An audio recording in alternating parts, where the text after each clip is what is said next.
And I believe that US current attacks on Venezuela are the perfect interpretation of the hybrid war strategy that the US has implemented for decades, meaning that we can't understand this display as merely an act of psychological warfare, as you say, or a mere psyop, because even though the strongest component of these attacks is the intention to provoke fear mongering among the Venezuelan people, psychological operations are always simply the buildup to the development of military action. And that does not necessarily mean an intention to invade or engage in war, but rather the escalation of conflict to corner the Venezuelan government to the terrain of a weaker force correlation so as to negotiate in the terms best suited for US better interests, which are, of course, linked to their need of Venezuelan oil. Nearly 2 weeks ago, Chevron tankers filled to the rim with Venezuelan oil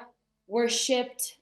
still to the United States, carrying so much as 900,000 barrels per day of Venezuelan oil to the United States, which means that the only country that's cornered right now is precisely the United States. Except, as we know already, they will always try to bend any sort of international law or potential commercial agreement to represent the lowest cost for them, for the United States. And meanwhile, now they have to buy Venezuelan crude with money. What they're aiming for is to twist the arm of the Bolivarian government to reach full submission and free access to the entire Venezuelan oil reserves, which we have to remember are the highest in the entire planet.